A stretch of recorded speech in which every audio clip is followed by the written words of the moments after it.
Good afternoon. I'm Sheriff Larry Smith, and this is Sheriff Johnwayne Valdez to my left, Rusk County.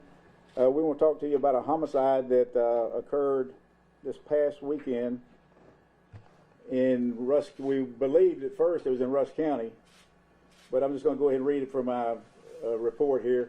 On Sunday, September 1st, 2024, the Rusk County Sheriff's Office received a 911 call of a vehicle on fire in the area of Turnertown, an unincorporated community in Rusk County. Upon completion of the fire suppression efforts, the vehicle was examined and a body was found in the trunk. Preliminary investigation by Rusk County Fire Marshal's Office indicated the vehicle fire was incendiary and determined an accelerant had been used. The decedent was identified as Cameron Montre Anderson, a black male, 20 years of age, from the Metroplex area. The victim's body was sent to the Southwestern Institute of Forensic Science, or better known as SWIFT's, in Dallas for an autopsy. And during the post-mortem investigation, it was determined that the decedent had been shot several times. During a joint investigation between the Smith County Sheriff's Office, Rusk County Sheriff's Office, and Texas Rangers, Nathaniel Hall, a black male, 18 years of age, was identified as a possible suspect in the death of Cameron Montre Anderson. Information was obtained through further investigation indicating Nathaniel Hall had participated in this homicide. Information obtained later in the investigation indicates this homicide took place in Smith County instead of what we had first thought was in Rusk County. Anderson's body was placed in his vehicle and driven to the location near Turnertown in Rusk County from the place he was shot at. The vehicle was then set on fire with Anderson's body being secreted in the trunk of the vehicle. A probable cause affidavit for the arrest of Nathaniel Hall was presented to Smith County Court of Law Number 1, Judge Jason Ellis, who issued an arrest warrant for Nathaniel Hall for the offense of capital murder, and Judge Ellis set Nathaniel Hall's bond at $2 million. All agencies attempted to locate Hall for questioning regarding the death of Anderson. Hall also had an active arrest warrant for an unrelated case. On the evening of September 4th, a patrol officer with the City of Tyler Police Department conducted a traffic stop on a vehicle with 5 individuals in it, and one of them was determined to be Hall.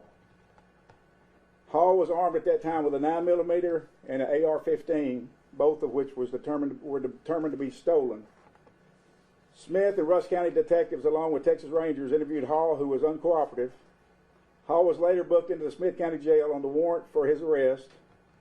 After being booked into jail, Smith County Jail, Hall was overheard making a phone call to his sister, Rachel Toole.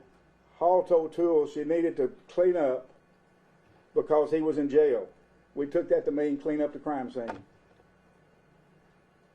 Hall remains in Smith County Jail at this time on the $2 million bond, and his date of birth, I believe, is November 22nd, 2005. During the initial investigation, detectives received information to indicate Hall contacted his mother shortly after dumping the body in Turnertown. Once Rusk County Sheriff's Office officials determined the offense took place in Smith County, they contacted Smith County Sheriff's Office. At this time, the Smith County Sheriff's Office Criminal Investigation Division joined the investigation along with the Rusk County, who stayed active in the investigation along with the Texas Rangers. Detectives obtained and executed a search warrant for the residence located at 21878 County Road 2160 in Troop, Texas, which is in Smith County, and that's where the murder was determined to have taken place. On the evening of this suspected murder, gunshots were heard as Hall and the victim were outside of the residence. During the execution of the search warrant, several shell casings and bullets were located in the property. Some of the bullets appeared to be the same type bullets that were found with the AR-15 during the traffic stop by the Tyler Police Department.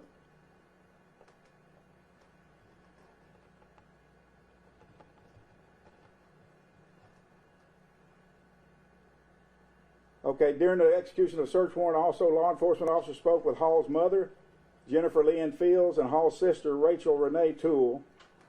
During the interviews, it was determined that on the evening of the murder, Hall had been hanging around with his friends at the house, one being a 16-year-old juvenile whose identification will not be released at this time, and a female known only as Jasmine at that time.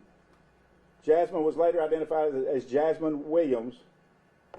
It was also reported that a witness overheard the group talking about doing a rip, which we know to be street terminology, which means to rob someone.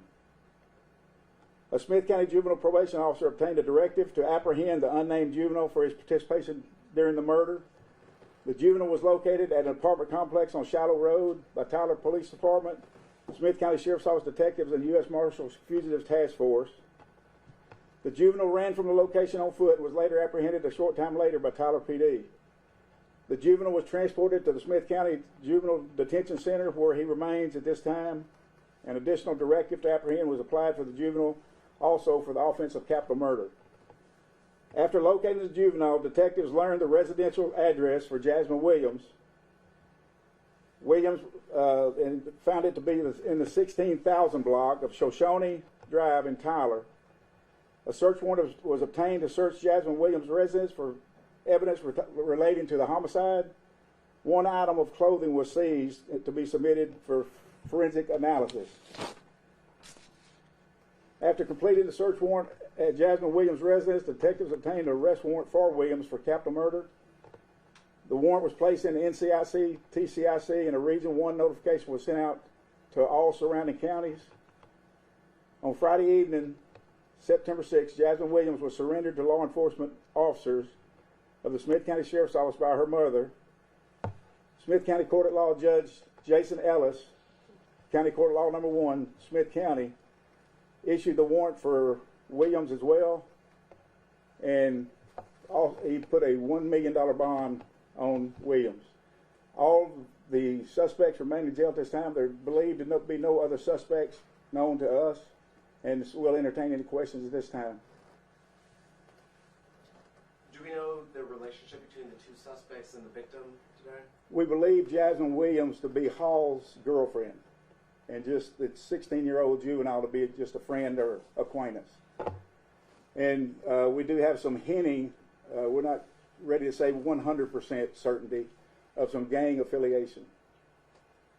But we believe the suspect was lured here from the Metroplex for either sex or other reasons, and he was shot there at the residence, and then later, again, the body was taken and put in his trunk, driven over to Rusk County, and the ironic thing about it is Sheriff Valdez and I were together many times during this for unrelated reasons, and he told me that it's going to end up being in Smith County, and he was right.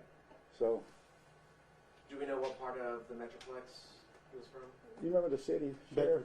Bedford. Bedford. That's like Hirsch, Euless, Bedford area right there, that little triangle. HB area. Right, right. Do we know the address of the house the murder took place at? That was the 21878 County Road 2108. Is that right? No. It's not right.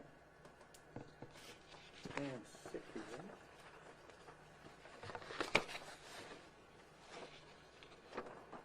It's 21878 County Road 2160 True. And just for clarification, you said that the suspect pulled over, and then his weapons were identified to be the bullets of the weapons were identified to be a match to the.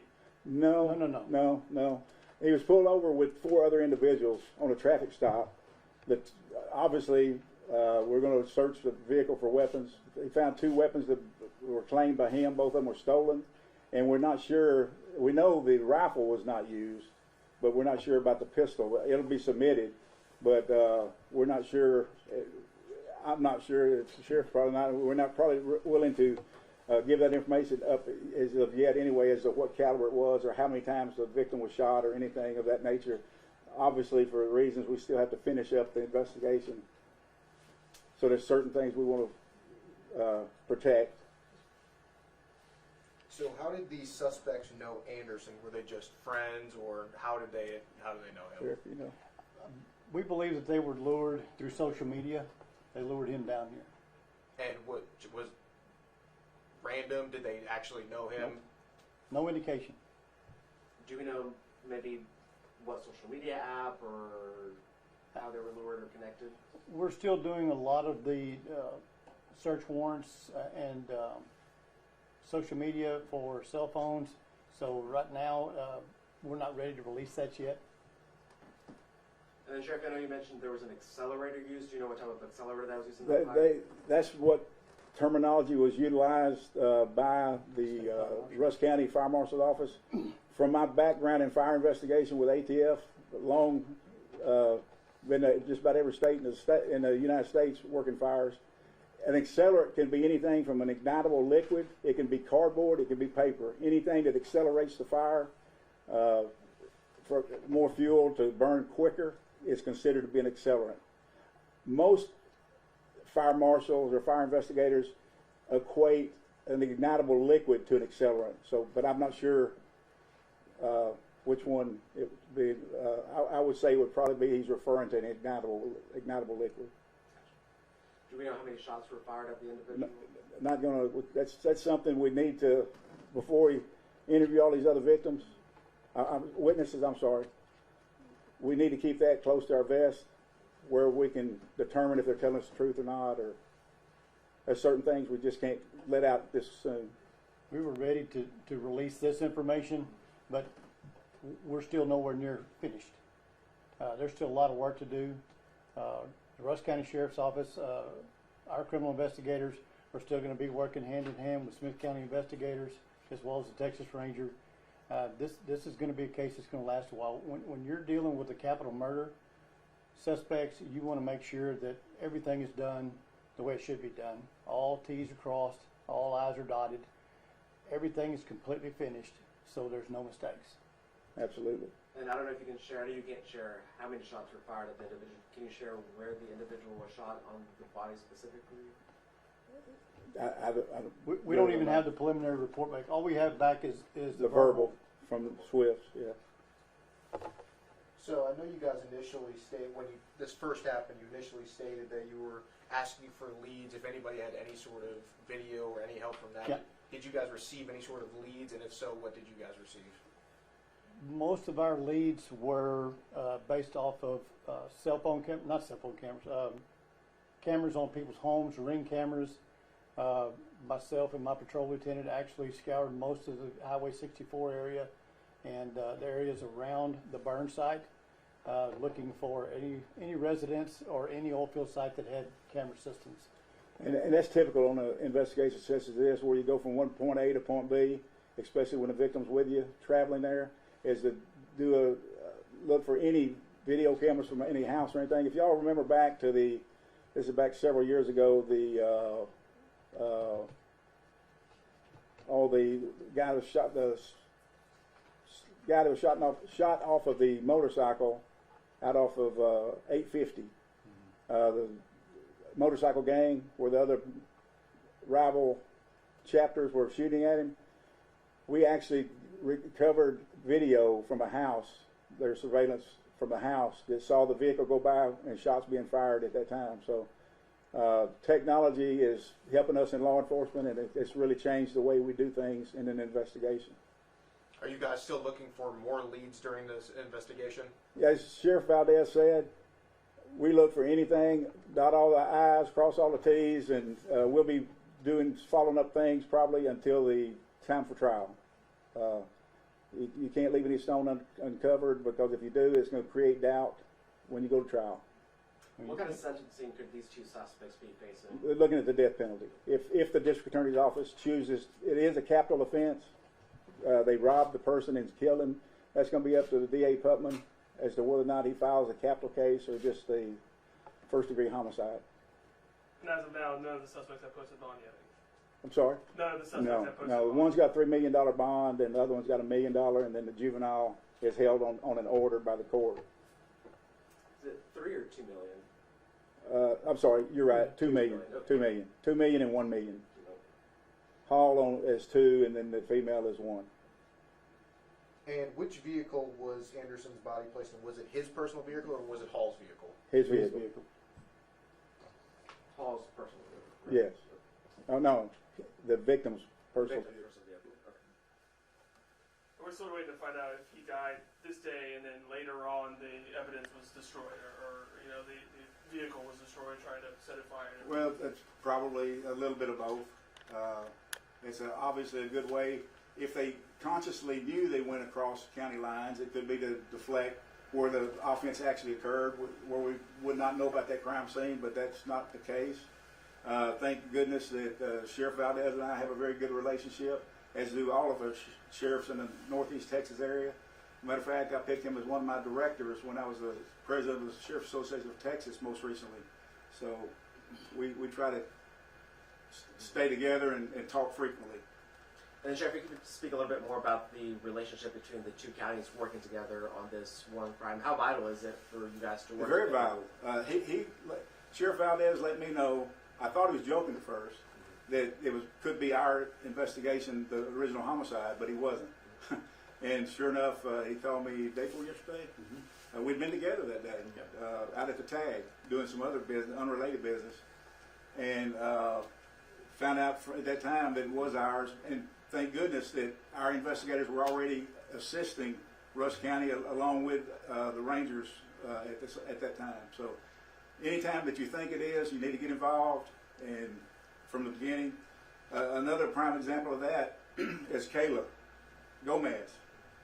I sent investigators out there for a week when we thought everything was in Cherokee County, but I said it could very easily have been Smith County, and it was. You know, so anytime we look for reasons to help each other instead of reasons not to. And at this point, Smith County's taking the lead on the investigation, or is it cooperative? I'm sorry. It's still going to be a cooperative investigation with the Rangers, Rusk County, and us. They have evidence that's crucial from the very beginning that we don't have, and we did everything else thereafter together. So when it comes time for trial, everyone will be called as a witness from Rusk County, Smith County, and the Rangers. So there's no one agency leading the Absolutely investigations? not. When you have territorial things like that, you can't get anything done. No. And so you spoke with the mother. What sort of information did she offer? I can't go into detail about what she offered. She corroborated some things, and that's about the best that we can leave it at that. As of now, all the suspects per se are in custody. Williams, Hall, and the juvenile. There's no other suspects. No other suspects. Absolutely. And when you look at the fact that this all happened Sunday, this was an effort that took several agencies, including our two agencies, and we were able to come to y'all and tell you the suspects are in custody. That's just to add to the question earlier. That's the reason why the Smith County Sheriff's Office is so successful. We're so successful working with the Rangers, working with the State Fire Marshal's Office, the Fugitive Task Force for the Marshal Service. This is why we're as successful as we are. We put all the cards on the table. Crooks nowadays are mobile, more mobile than they were when he and I first started law enforcement, him before me. So if we don't get together and we don't work together, then we can't even deconflict the cases that we're working. So because we do these things and we do them on a regular basis, this was a seamless transfer that will be completed within the next couple of weeks, where everybody's already having meetings, his investigators, the Rangers, our investigators, having meetings every morning, tracking what all we're doing, what needs to be done, what's already been done, so we can check them off those lists. Absolutely. And do we know if he was shot and burned on the same day, the victim? Not until we get the autopsy result back. We believe it to be soon there, but we're looking at midnight being involved there, so we can't technically say at what times. At this point, is there maybe any threat or lack thereof to the community, or is this pretty much an isolated I case? think the threat was over the minute the last one was arrested yesterday. And was that arrest done peacefully, or was there any altercation with that? It was peacefully. It was the female, the girlfriend of Hall, and she was actually handed over to us by her mother.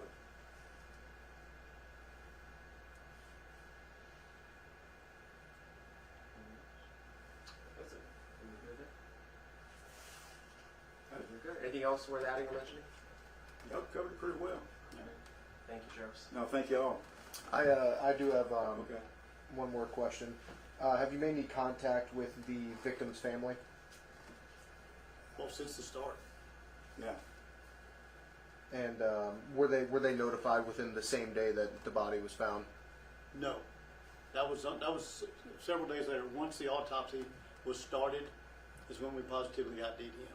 That's when parents were notified. Of course, we'll be back in touch with him now that we know what we know now, to see if we can get any information from his phone, from his iCloud, his cloud.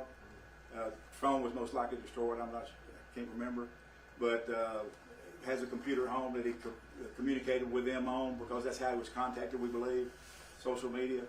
So we will be following up on that, which is not something we would have done to start with until we got the information later that we have now. So, but fortunately, that's the kind of digital media that doesn't get deleted.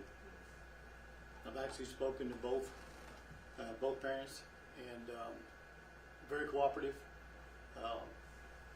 Any questions we've had, they've been very, very helpful. Just trying to piece together his life to figure out how we've managed to get at 20 years old from him being a child to no longer being on this earth. What kind of guy was he? What did he do? What were their hobbies?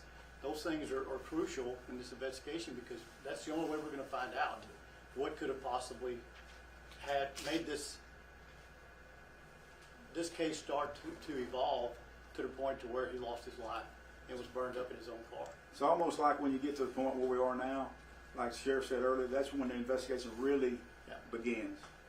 You have to go back from the beginning, and with the information you now have that you didn't have in the beginning, you have to go all over it again, and then sometimes more than one time.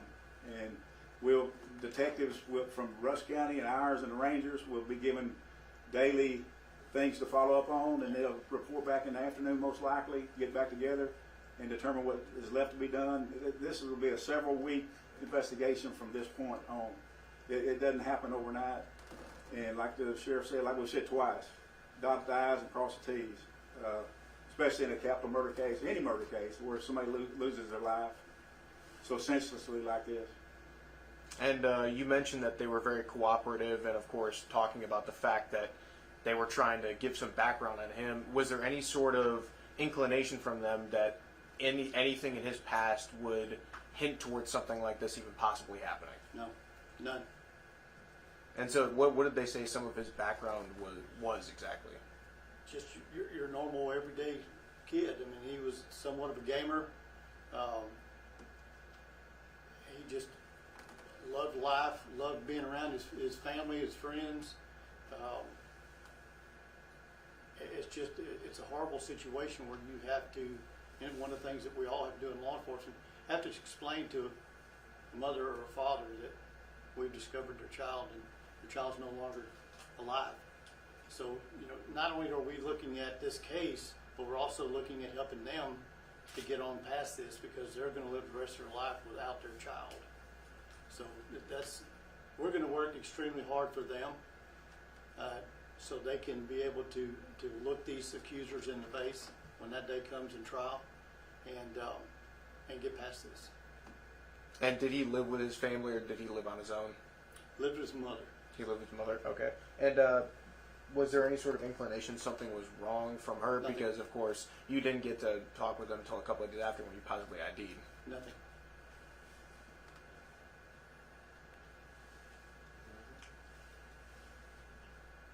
Appreciate y'all. Okay.